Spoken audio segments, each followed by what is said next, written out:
Praise the Lord. എല്ലാവർക്കും എൻ്റെ സ്നേഹവന്ദനം. ഒരിക്കൽ കൂടെ സ്പിരിച്വൽ മോർസസിലേക്ക് സ്വാഗതം. ഈ ദിവസങ്ങളിൽ ലോകമെങ്ങും അനേകർ ദൈവമക്കൾ ഉൾപ്പെടെ ദൈവദാസന്മാരുൾപ്പെടെ അനേകം ആൾക്കാർ പലവിധ പ്രശ്നങ്ങളിൽ കൂടെ കടന്നു പോകുന്ന ദിവസങ്ങളാണല്ലോ.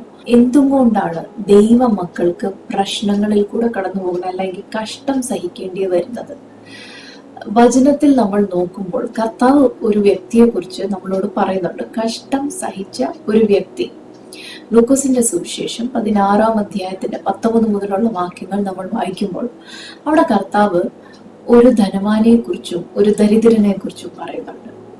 അത് ചിലപ്പോൾ നമ്മൾ അത് ഒരു ഉപമയാണ് എന്ന് പലപ്പോഴും നമ്മൾ പറയും. അത് ഉപമയാണോ അതോ ചിലപ്പോൾ ശരിക്കും നടന്ന സംഭവമായിരിക്കും എന്ന് എനിക്ക് തോന്നുന്നു. കാരണം കർത്താവ് ഉപമ എപ്പോ ഒക്കെ പറയുമോ അന്നേരം എല്ലാം കർത്താവ് പറയുന്ന ഒരു പ്രത്യേക സ്റ്റൈലുണ്ട്, ഒരു പാരബിൾ പറയുന്ന ഒരു സ്റ്റൈലുണ്ട്. പക്ഷെ ഇവിടെ വരുമ്പോഴത്തേന് കർത്താവ് പറഞ്ഞു ഒരു ധനവാൻ ഉണ്ടായിരുന്നു. ഒരു നടന്ന സംഭവം, അല്ലെ ഒരു ഹിസ്റ്റോറിക്കൽ ആയിട്ടുള്ള ഒരു വ്യക്തി എന്നുള്ള രീതിയിലാണ് കർത്താവ് അവിടെ പറയുന്നത്. എന്നിട്ട് പറയുന്നത് ഒരു ദരിദ്രൻ, ലാസർ എന്ന പേരുള്ള, അവന്റെ ശരീരം മുഴുവനും വ്രണത്താൽ നിറഞ്ഞ ഒരു വ്യക്തി. ആ വ്യക്തിയെ കുറിച്ച് പറയുന്നത് ഈ ധനവാന്റെ ഗേറ്റിന്റെ വെളിയിൽ അവനെ കിടന്നിരുന്നു എന്നാണ് മലയാളം ബൈബിളിൽ എഴുതിയിരിക്കുന്നത്. പക്ഷെ ഇംഗ്ലീഷ് ബൈബിളിൽ അവനെ കിടത്തിയിരുന്നു. ഡെയിലി അവനെ ആരോ കൊണ്ടുവന്ന് കിടത്തിയിരുന്നു. അവന് തന്നെ നടന്ന് അവിടെ പോയി കിടക്കാനുള്ള ആരോഗ്യം പോലും ഇല്ലായിരുന്നു. അവന്റെ ആ കഷ്ടപ്പാട് നമ്മൾ കാണുകയാണെങ്കിൽ ശരീരം മുഴുവനും വ്രണത്താൽ നിറഞ്ഞ് അവനെ നായ്ക്കൾ വന്ന് നക്കി എന്നാണ് എഴുതിയിരിക്കുന്നത്.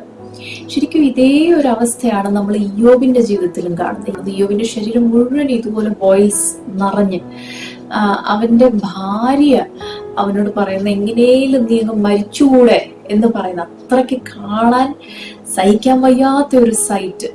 അവന്റെ ഫ്രണ്ട്സിനെ കുറിച്ച് പറയുന്നത് അവന്റെ ഫ്രണ്ട്സ് ദൂരേന്ന് കണ്ടിട്ട് അവനെ തിരിച്ചറിയാൻ സാധിക്കാതെ അവര് നിലവിളിച്ച് കരഞ്ഞു. ഇയ്യോബിന്റെ അടുത്ത് വന്ന് അവരിരുന്നിട്ട് 7 ദിവസം രാവും പകലും അവര് മിണ്ടിയില്ല. അതായത് 168 മണിക്കൂർ ഈ ഫ്രണ്ട്സ് അവരൊരു ശബ്ദം പോലും മിണ്ടാതെ, കാരണം അത്രയ്ക്ക് സഹിക്കാൻ വയ്യാത്ത വേദനയിൽ കൂടെ കടന്നുപോയി ഈ യോബ്. അതേ വേദന, അതേ ഒരു ശരീരത്തിൽ ഉള്ള അത്രയും ക്ലേശം സഹിക്കുന്ന ഒരു വ്യക്തിയെയാണ് ഈ ലാസറിനെ നമ്മളിവിടെ കാണുന്നത്. പക്ഷെ അത് കഴിഞ്ഞിട്ട് നമ്മൾ മുന്നോട്ട് വായിക്കുമ്പോൾ അവിടെ എഴുതിയിരിക്കുന്നത് ആ ദരിദ്രൻ മരിച്ചു. അവനെ ദൂതന്മാർ അവനെ അബ്രഹാമിന്റെ മടിയിലേക്ക്, അതായത് സ്വർഗത്തിലേക്ക് കൊണ്ടുപോയി എന്ന് നമ്മൾ വായിക്കുന്നു.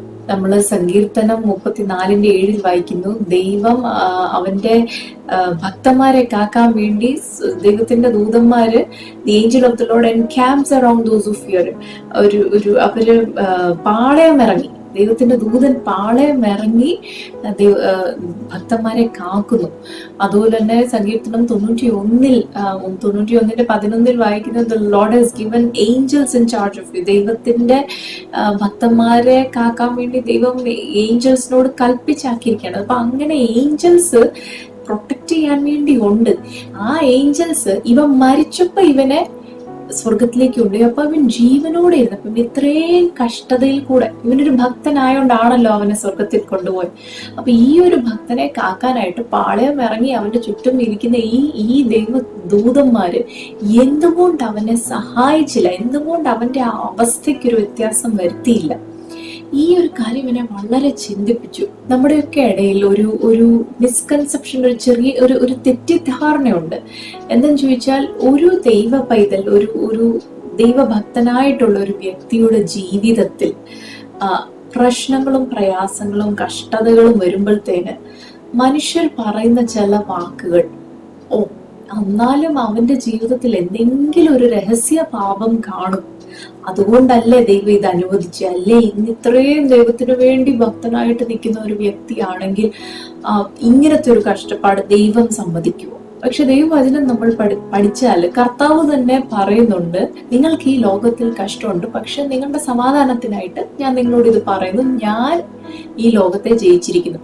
അപ്പോൾ നമ്മളുടെ ഈ കർത്താവ് പറഞ്ഞ ഈ കാര്യത്തെ നമ്മൾ സ്വീകരിക്കാതെ ഞാനൊരു ദൈവത്തിലാണെങ്കിൽ എൻ്റെ ജീവിതത്തിൽ ഒന്നും പറ്റത്തില്ല എന്നുള്ള ഒരു രീതിയിൽ മാത്രം ചിന്തിച്ചു പോകുമ്പോഴാണ് ഈ കഷ്ടമൊക്കെ വരുമ്പോൾ സമാധാനമില്ലാതെ നമ്മൾ വിഷമത്തിലായിട്ട് ഒരു ഡിപ്രഷനിലേക്കൊക്കെ പോകുന്നത്.